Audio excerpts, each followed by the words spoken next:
40 tentatives évoquées, puis une demande d'extradition rendue publique. Ce geste transforme un dossier judiciaire en choix politique exposé, dont les effets touchent directement la sécurité, l'économie, la stabilité régionale et la perception même de la souveraineté. Ce moment prend une autre ampleur lorsque Ibrahim Traoré assume publiquement ce test institutionnel sensible. Un seuil est franchi aux conséquences durables. Voici une lecture structurée des faits, sans slogan, pour comprendre pourquoi la demande d'extradition dépasse un conflit personnel. L'objectif est de donner des repères clairs pour évaluer les impacts sécuritaires comme réels. Concrètement, lorsqu'une procédure juridique devient un signal régional, les effets se propagent bien au-delà du dossier initial. L'enjeu n'est pas de trancher une culpabilité, mais d'évaluer des mécanismes, des risques mesurables et des conséquences plausibles. À travers cette séquence, le public peut suivre comment un dossier présenté comme étayé redéfinit des lignes rouges entre États voisins. Le fil conducteur est simple. Expliquer ce qui change avant et après l'acte public. En chemin, seront examinés les effets immédiats sur la vigilance interne, les relations diplomatiques et la perception citoyenne. Ce cadre permet aussi de comparer coût de l'inaction et coût de l'exposition sans présumer des intentions. La lecture proposée s'adresse à ceux qui veulent comprendre sans se laisser enfermer dans un camp. Elle avance étape par étape, en reliant chiffres, temporalité et impact vécu. Ainsi, chacun peut décider en connaissance de cause ce que ce moment engage réellement. 40 tentatives évoquées depuis l'arrivée au sommet de l'État, présentées comme un cumul et non comme des incidents isolés. Ce chiffre installe d'emblée l'idée d'une pression continue, structurante, qui change la lecture de chaque décision ultérieure. Dans le contenu source, cette donnée n'est pas utilisée pour établir une probabilité, mais pour signaler un environnement où la menace est décrite comme récurrente plutôt qu'exceptionnelle. C'est dans ce cadre que la demande d'extradition apparaît, non comme un geste soudain, mais comme l'aboutissement d'une séquence déjà engagée. Pour comprendre cette dynamique, il faut replacer l'épisode dans le contexte sécuritaire du Sahel. Depuis plusieurs années, le Burkina Faso évolue dans un espace marqué par des attaques armées répétées, des tensions transfrontalières et une défiance croissante envers les anciennes puissances d'influence. Les transitions politiques successives ont fragilisé certains équilibres institutionnels tout en renforçant le rôle de l'appareil militaire dans la gestion quotidienne de l'État. Cette évolution crée un environnement où chaque signal politique est immédiatement interprété à l'aune de la sécurité. Dans cette phase, Ibrahim Traoré est décrit comme un acteur cherchant à démontrer une capacité de contrôle qui dépasse le seul territoire national. Le recours au langage juridique et diplomatique, plutôt qu'à une action unilatérale immédiate, est présenté comme un changement de méthode. Il s'agit moins d'un affrontement direct que d'une mise à l'épreuve des mécanismes régionaux existants. La demande d'extradition n'est donc pas décrite comme une fin en soi, mais comme un signal adressé à des partenaires voisins. Un détail révèle la bascule. Ce qui était géré en coulisses devient un enjeu public assumé. À partir de ce moment, chaque réponse, chaque silence ou chaque délai prend valeur de précédent. La séquence cesse d'être purement nationale pour s'inscrire dans une lecture régionale plus large où coopération, confiance et crédibilité institutionnelle sont directement interrogées. Ce cadre explique pourquoi l'affaire est présentée comme dépassant largement le sort d'un individu. Pour mesurer les effets concrets de cette séquence, le contenu source quitte les sphères diplomatiques et s'attarde sur des situations vécues. Un premier point d'ancrage apparaît dans les communautés rurales situées à proximité des zones instables. Les officiers cités comme cibles ne sont pas décrits comme de simples noms, mais comme des relais essentiels entre l'armée et les civils, chargés de sécuriser des convois, d'organiser des patrouilles et de maintenir un minimum d'ordre quotidien. Lorsqu'ils sont publiquement désignés comme visés, l'impact immédiat est un sentiment de vulnérabilité collective, perceptible bien avant toute décision officielle. Un second niveau d'effet se manifeste dans les centres urbains. Là, l'information circule rapidement, amplifiant la portée symbolique de l'affaire.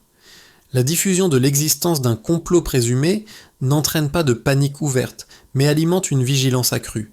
des rassemblements spontanés, des discussions publiques et une attention renforcée aux annonces des autorités sont évoqués comme des signaux d'une société placée en état d'alerte modéré mais constante.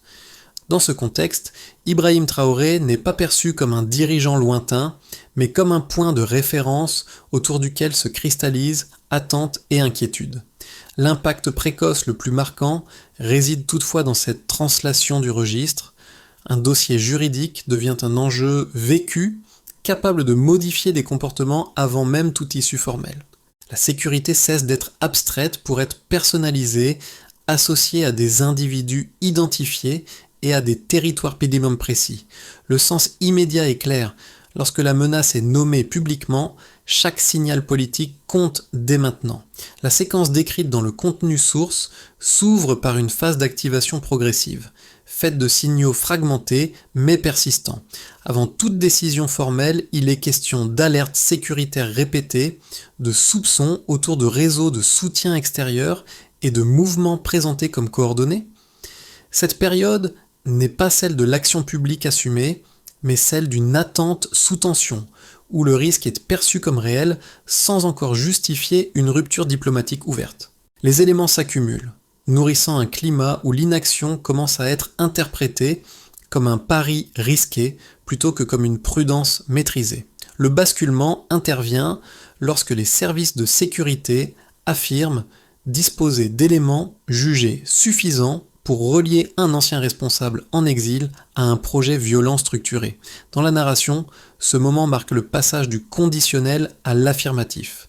La mention explicite d'une liste de 19 officiers visés joue ici un rôle central. Elle transforme une menace abstraite en scénario concret associé à des personnes identifiables et à des fonctions stratégiques. À partir de ce point, l'argument avancé est que l'inaction serait plus dangereuse que l'exposition publique du dossier. Le point culminant de la séquence est atteint avec la rédaction et la transmission officielle de la demande d'extradition aux autorités du pays voisin. Le document est décrit comme un acte juridique ferme, dépourvu de langage conciliant, qui oblige le destinataire à se positionner. Le fait que cette demande soit rendue visible est présenté comme un choix délibéré, destiné à sortir l'affaire des canaux confidentiels. À ce stade, Ibrahim Traoré apparaît comme l'acteur qui accepte de transformer un dossier sensible en enjeu régional assumé, en prenant le risque d'une crispation diplomatique mesurable. Après ce point de tension maximale, les répliques se déploient sur plusieurs plans. Sur le plan diplomatique, la source évoque une intensification des échanges, caractérisée par un ton plus direct et une réduction des formules habituelles. Il ne s'agit pas d'une escalade immédiate, mais d'un état de tension prolongé où chaque camp observe et interprète les signaux de l'autre. Sur le plan sécuritaire interne, un renforcement de la vigilance est mentionné, signe que la mise au jour du dossier est perçue comme susceptible de provoquer des réactions adverses. Une autre réplique se situe au niveau symbolique.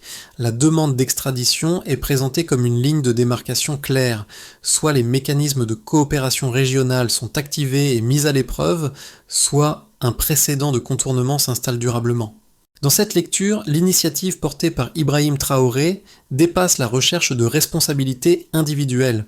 Elle devient un test de crédibilité pour les engagements entre États voisins où le silence, l'hésitation ou le refus prennent eux-mêmes une valeur politique. La séquence ne se clôt donc pas avec l'envoi du document. Elle ouvre un nouveau cycle dans lequel chaque décision ultérieure s'inscrit dans la continuité de cette rupture initiale. Le avant et le après ne renvoient pas seulement à une chronologie, mais à un changement de registre. Ce qui relevait d'un soupçon géré en coulisses devient une épreuve publique dont les effets commencent à se déployer bien au-delà du cadre strictement judiciaire. Le raisonnement quantitatif mobilisé dans le contenu source repose sur un nombre limité de repères, utilisés non pour produire des projections chiffrées, mais pour structurer une lecture des risques. Le premier de ces repères est celui de 40 tentatives évoquées contre le pouvoir en place depuis l'arrivée au sommet de l'État. Ce chiffre n'est pas présenté comme une statistique isolée, mais comme un cumul destiné à illustrer une pression continue et répétée. L'explication associée est simple. Lorsque les tentatives sont décrites comme nombreuses et récurrentes, la menace cesse d'être ponctuelle pour devenir structurelle. La différence mise en avant ne réside pas dans un taux de réussite ou d'échec, mais dans le contraste qualitatif entre l'intensité annoncée des menaces et l'absence de renversement effectif. Selon la narration, malgré la répétition alléguée, aucune tentative n'aurait abouti.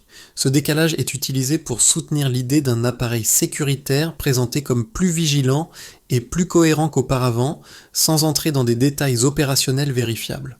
Le chiffre sert donc de point de départ et non de preuve mathématique pour établir un contexte de risque normalisé. Un second repère chiffré joue un rôle central, la mention d'une liste de 19 officiers désignés comme cible prioritaire. Ici, le nombre est associé à une concentration stratégique.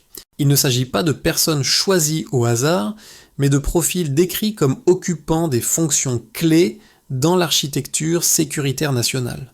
L'explication proposée est directe: toucher ce noyau reviendrait à créer un vide immédiat dans la chaîne de commandement et de coordination.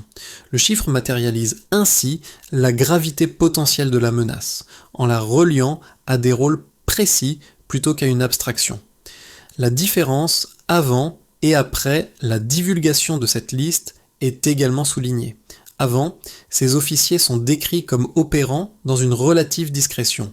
Après, leur existence devient un symbole public, un point de ralliement narratif qui transforme une alerte interne en enjeu national. Le changement n'est pas mesuré en unités de sécurité supplémentaires, mais en perception accrue du risque.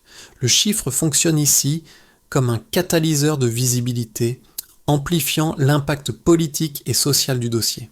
Un troisième repère élargit encore l'échelle de l'analyse. 22 millions d'habitants présentés comme la population concernée par les conséquences indirectes d'une déstabilisation institutionnelle. Ce nombre rappelle la dimension démographique du pays et sert à établir un lien entre un complot ciblé et ses répercussions potentielles sur l'ensemble de la société. L'explication associée insiste sur le passage du micro au macro. Une action visant un groupe restreint pourrait, selon cette lecture, affecter des millions de personnes par ses effets en chaîne sur la sécurité et la gouvernance. Pris ensemble, ces trois chiffres structurent un raisonnement en deux temps. Le repère initial ancre le propos dans des ordres de grandeur compréhensibles. La différence mise en avant souligne les écarts de conséquences entre une situation tendue mais contenue et une rupture brutale. Dans cette construction, Ibrahim Traoré est positionné comme l'acteur qui met en avant ces écarts pour justifier une action présentée comme préventive. Le recours au quantitatif ne vise pas la précision mathématique, mais la cohérence interne entre chiffres et narration, afin de soutenir l'idée que le coût perçu de l'inaction serait supérieur à celui de l'exposition diplomatique. L'argumentation opposée la plus fréquemment évoquée repose d'abord sur la stabilité régionale. Selon cette lecture, formuler une demande d'extradition de manière visible et abrupte risquerait de fragiliser des relations diplomatiques déjà sensibles. Exposer publiquement un différend judiciaire entre États voisins pourrait, d'après ses partisans, créer des effets de contagion, nourrir la méfiance et réduire les marges de médiation. Dans ce cadre, la prudence et le traitement discret des accusations seraient perçus comme des garde-fous contre une escalade inutile, en préservant des canaux de dialogue fragiles mais essentiels. Un second argument insiste sur la question des preuves. Les critiques soulignent que les éléments évoqués dans le discours public ne sont pas soumis, à ce stade, à un examen indépendant et contradictoire. En l'absence de procédures transparentes, accessibles à des observateurs extérieurs, la demande d'extradition pourrait être interprétée comme politiquement motivée. Cette lecture met en avant le risque de créer un précédent où des accusations graves circulent dans l'espace public avant toute validation judiciaire formelle, affaiblissant ainsi la crédibilité du droit comme arbitre neutre. Ces deux arguments méritent d'être pris au sérieux, car ils renvoient à des préoccupations réelles, la préservation des équilibres régionaux et la protection contre l'instrumentalisation de la justice. Le contenu source ne les écarte pas d'un revers de main, mais propose une réponse articulée autour de logiques internes à la situation décrite. Concernant la stabilité, La narration soutient que celle-ci serait déjà fragilisée par la répétition alléguée des tentatives et par leur caractère transfrontalier. Dans ce raisonnement, le silence ou la gestion strictement discrète n'apaiserait pas le risque, mais l'accumulerait en laissant persister des zones grises. Sur la question des preuves, la réponse avancée est d'une autre nature. La demande d'extradition est présentée précisément comme un mécanisme juridique destiné à déplacer le débat vers un cadre formel. L'acte public ne serait pas la conclusion du processus, mais son déclencheur. La logique défendue est que seule une procédure officielle permettrait de tester la solidité des accusations plutôt que de les laisser circuler sous forme de rumeurs ou d'affirmations non examinées. Ainsi, le risque d'instrumentalisation serait traité par l'ouverture même du cadre légal. Enfin, la réponse la plus structurante repose sur une comparaison des coûts. Selon cette lecture, le risque diplomatique associé à une demande explicite est jugé inférieur au risque sécuritaire perçu d'une inaction prolongée. Le débat n'oppose donc pas justice et stabilité, mais deux visions concurrentes de la prévention du désordre régional, chacune avec ses incertitudes. Dans cette tension, l'option choisie est présentée comme celle qui rend les risques visibles et discutables plutôt que latents et cumulés. À ce moment, la demande d'extradition cesse d'être perçue comme un simple acte juridique parmi d'autres. Le contenu source suggère qu'elle devient un instrument de reconfiguration stratégique capable de modifier la lecture de l'ensemble de la séquence. Ce qui apparaissait jusqu'alors comme une réaction défensive face à une menace persistante est désormais interprété comme une initiative institutionnelle assumée destinée à provoquer une clarification des positions régionales. Le cœur de ce basculement réside dans le changement de perspective. Les signaux fragmentés, les chiffres évoqués et les tensions latentes ne sont plus lus comme des éléments isolés, mais comme les composantes préparatoires d'une mise à l'épreuve délibérée. La demande d'extradition agit alors comme un révélateur. Elle force chaque partenaire à sortir d'une posture d'attente, à réduire l'ambiguïté et à assumer publiquement ses choix, qu'ils soient de coopération, de réserve ou de refus. Dans cette lecture, Ibrahim Traoré n'apparaît plus comme un dirigeant réagissant sous la contrainte des événements. Il est présenté comme un acteur qui utilise le cadre légal pour déplacer le centre de gravité du débat. L'enjeu n'est plus uniquement la plausibilité des accusations, mais la capacité des mécanismes régionaux à produire une réponse cohérente face à une crise désormais déclarée. Ce point médian ne révèle pas un fait nouveau, mais une intention stratégique rendue visible. Pour les institutions étatiques, la première conséquence se joue sur le terrain de la crédibilité. Une réponse claire et lisible à la demande d'extradition renforcerait l'idée que les mécanismes juridiques régionaux peuvent fonctionner même sous pression. A l'inverse, une absence de décision prolongée nourrirait la perception d'un droit à géométrie variable, où les engagements formels cèdent devant les calculs politiques. Dans cette lecture, l'initiative associée à Ibrahim Traoré place les États voisins face à un choix structurant pour leur autorité et leur image, bien au-delà du cas individuel évoqué. Du côté du tissu économique, les répercussions sont décrites comme indirectes mais sensibles. Un climat diplomatique tendu peut ralentir certains échanges, retarder des projets ou accroître la prudence des investisseurs régionaux. Toutefois, le contenu source souligne aussi un argument inverse. Une clarification rapide, même conflictuelle, pourrait réduire l'incertitude à moyen terme. Le coût économique n'est donc pas présenté comme automatique, mais comme dépendant de la durée et de la lisibilité de la crise. Plus l'ambiguïté persiste, plus la prudence devient la norme. Pour les citoyens, les effets sont avant tout perceptifs et sécuritaires. La diffusion d'informations sur des complots présumés et sur des listes de cibles identifiées renforce un sentiment d'exposition, en particulier dans les zones déjà fragilisées. Dans le même temps, la mise en avant d'une réponse institutionnelle est décrite comme un facteur de réassurance partielle. Le message implicite est que l'État ne se contente pas de gérer les risques en coulisses, mais assume publiquement la protection de ses cadres et, par extension, de la population concernée. À l'échelle régionale, enfin, l'enjeu dépasse largement les frontières nationales. Le dossier devient un précédent pour la gestion future des crises transfrontalières. S'il aboutit à une coopération effective, il pourrait renforcer la confiance entre partenaires du Sahel et d'Afrique de l'Ouest. S'il échoue ou s'enlise, il risque au contraire de consolider une logique de méfiance et de repli, où chaque État privilégie ses intérêts immédiats au détriment des cadres communs. Dans cette analyse, Ibrahim Traoré apparaît comme le catalyseur de ces conséquences, non parce qu'il en contrôle l'issue, mais parce que son initiative oblige chaque acteur à révéler ses priorités réelles. Les effets concrets ne se mesureront pas seulement par une décision judiciaire, mais par l'évolution des comportements institutionnels, économiques et sociaux qui en découleront. À l'horizon des 6 à 12 prochains mois, le contenu source permet de dégager 3 trajectoires plausibles sans leur attribuer de probabilité chiffrée. La première est celle d'une attente prolongée. Dans ce scénario, la demande d'extradition demeure en suspens, traitée par des échanges procéduraux lents et prudents. Les canaux diplomatiques restent ouverts, mais sans décision claire. La situation se stabilise dans une tension gérable, faite de signaux mesurés et de compromis temporaires. Le coût principal n'est pas l'escalade, mais l'incertitude durable, qui pèse sur la coopération et érode progressivement la confiance entre partenaires. Une trajectoire plus favorable peut également être envisagée. Elle repose sur une décision claire, rendue dans un délai raisonnable, enclenchant un processus formel et vérifiable. Cette issue ne signifie pas nécessairement un accord politique complet, mais l'activation effective de mécanismes juridiques existants.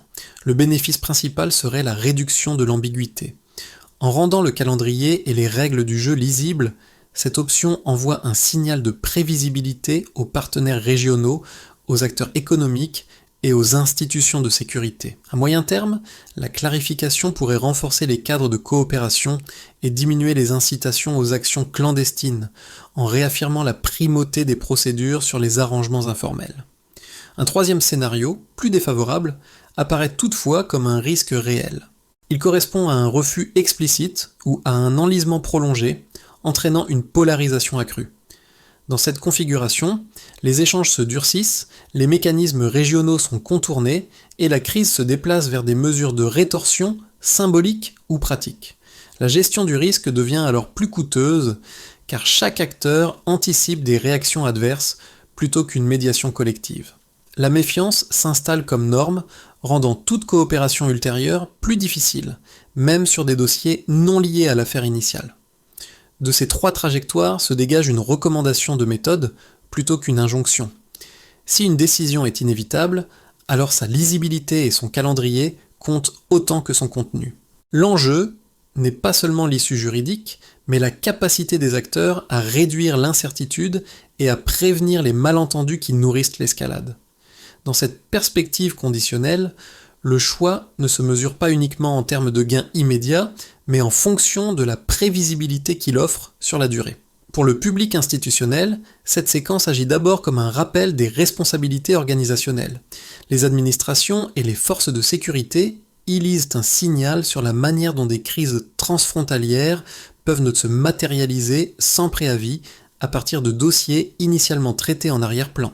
L'attention se porte alors sur la coordination interne, la circulation de l'information et la capacité à agir dans un cadre légal clair, même sous pression politique et médiatique. Du côté du monde économique et social, la résonance est différente mais tout aussi concrète. Les entrepreneurs, les organisations professionnelles et les collectivités locales s'intéressent avant tout à la stabilité du cadre général. Une crise prolongée est perçue comme un facteur d'incertitude qui freine l'investissement et la planification. A l'inverse, une clarification, même exigeante, est souvent considérée comme préférable à une ambiguïté durable. Dans ce registre, la question centrale devient celle de la prévisibilité. Savoir à quoi s'attendre compte parfois autant que la décision elle-même. Pour les citoyens, l'impact se joue principalement sur le terrain de la confiance. L'exposition médiatique d'un dossier de sécurité peut accroître l'inquiétude, surtout lorsque des listes de cibles et des complots présumés sont évoqués. Mais elle peut aussi produire l'effet inverse si elle est associée à une réponse institutionnelle lisible et assumée. Le contenu source suggère que la visibilité de l'action publique, lorsqu'elle est perçue comme cohérente, peut renforcer le sentiment que les autorités prennent en charge les risques plutôt que de les minimiser. Dans cette perspective, la séquence dépasse l'actualité immédiate. Elle façonne des attentes durables quant à la transparence, au rythme des décisions et à la cohérence des cadres régionaux. Ce sont ces attentes, plus que l'issue ponctuelle de l'affaire, qui influenceront la manière dont des situations similaires seront interprétées et vécues à l'avenir par les différents publics concernés. La suite proposée dans le contenu source s'articule autour de plusieurs axes complémentaires, conçus pour se renforcer mutuellement plutôt que de se succéder mécaniquement. Le premier consiste à maintenir le traitement du dossier dans un cadre juridique formel. Cette option vise à éviter que les accusations restent au stade de déclaration politique. Elle implique des échanges documentés, des canaux officiels clairement identifiés et des délais lisibles, même s'ils sont contraignants. L'objectif est de déplacer durablement la controverse vers des procédures vérifiables, capables d'absorber l'attention sans la transformer en affrontement direct. Un second axe porte sur la coordination régionale. Le récit suggère que l'efficacité d'une demande d'extradition dépend moins de la pression publique que de l'activation de mécanismes existants entre États voisins. Cela inclut des consultations régulières, des clarifications sur les bases légales invoquées et une gestion collective des retombées diplomatiques. Dans cette logique, l'isolement d'un acteur est présenté comme un facteur de risque, tandis que la concertation réduit les marges de malentendus et limite les interprétations antagonistes. À ce stade, Ibrahim Traoré est présenté comme l'acteur qui assume le coût politique initial pour forcer cette mise en cohérence régionale. Le troisième axe concerne la communication interne. Le contenu insiste sur la nécessité de fournir aux citoyens des repères clairs, sans surenchère ni dramatisation. Informer sur le cadre, le calendrier et les limites de l'action publique permettrait de contenir les rumeurs et de stabiliser les perceptions dans un contexte sécuritaire sensible. Cette dimension est décrite comme un facteur de résilience sociale, en particulier lorsque l'exposition médiatique accroît les inquiétudes. Enfin, un suivi et une évaluation régulière sont mis en avant. Chaque avancée ou blocage devrait être mesuré non seulement par son résultat immédiat, mais par ses effets sur la confiance institutionnelle. Dans cette approche, la réussite ne se limite pas à une issue judiciaire précise, elle se juge à la solidité du processus engagé et à sa capacité à prévenir des tensions similaires à l'avenir. Le fil narratif revient ici à l'échelle humaine, celle qui était apparue plus tôt derrière les chiffres et les procédures, derrière les termes juridiques, les scénarios stratégiques et les échanges diplomatiques. Le contenu source rappelle que les décisions prises au sommet se répercutent sur des vies ordinaires. Dans des villages, des quartiers et des familles dépendant d'un minimum de stabilité, chaque signal politique se traduit en attente, en crainte ou en ajustement du quotidien. Ce rappel n'est pas sentimental, mais structurel. Lorsque la sécurité est fragilisée, ce sont d'abord les plus exposés qui en supportent ensuite le coût. La demande d'extradition devient alors un symbole condensé de cette tension. Elle représente le refus de laisser certaines menaces rester abstraites ou lointaines et la volonté de les nommer publiquement. Dans cette perspective, Ibrahim Traoré n'est pas présenté comme un héros isolé, mais comme l'incarnation d'un choix assumé. Rendre visibles les risques plutôt que les diluer dans le silence institutionnel, accepter le poids politique de cette visibilité et en assumer les effets sur la durée. Les chiffres, les procédures et les scénarios prennent ici un sens plus concret. Ils se relient à leurs conséquences réelles, protection ou exposition, continuité ou rupture, confiance ou doute. Le rappel de ce motif humain referme la boucle ouverte au début du récit. Ce qui était présenté comme un dossier technique apparaît désormais comme une décision qui engage bien plus que des institutions. Une certitude s'impose alors, simple et directe. L'inaction n'est plus neutre. En refermant cette analyse, il ne s'agit pas de conclure par une injonction ni par un verdict définitif. Le dossier examiné montre plutôt comment une décision juridique apparemment circonscrite peut devenir un révélateur de dynamiques plus larges, rapports de force régionaux, attentes citoyennes, limites des cadres de coopération existants, autant d'éléments qui se croisent lorsque la justice, la sécurité et la politique se rencontrent dans un contexte sous tension. L'initiative associée à Ibrahim Traoré peut ainsi être lue comme un cas d'étude plus que comme une réponse close. Pour le public, l'enjeu est aussi informationnel. Suivre l'évolution de cette affaire, comparer les discours aux actes et observer la manière dont les mécanismes institutionnels sont réellement mobilisés permet de dépasser les lectures simplistes. Cela implique de rester attentif aux faits vérifiables, aux délais annoncés et aux procédures engagées, plutôt qu'aux déclarations les plus spectaculaires. Dans cette perspective, débattre calmement de ces choix, les interroger et les confronter à leurs effets concrets constitue déjà une forme de participation éclairée. La question reste donc ouverte. Comment des États peuvent-ils traiter des accusations graves sans affaiblir les principes qu'ils affirment défendre ? La réponse ne se trouve ni dans un slogan, ni dans une réaction immédiate, mais dans le temps long des décisions et dans l'observation attentive de leurs conséquences.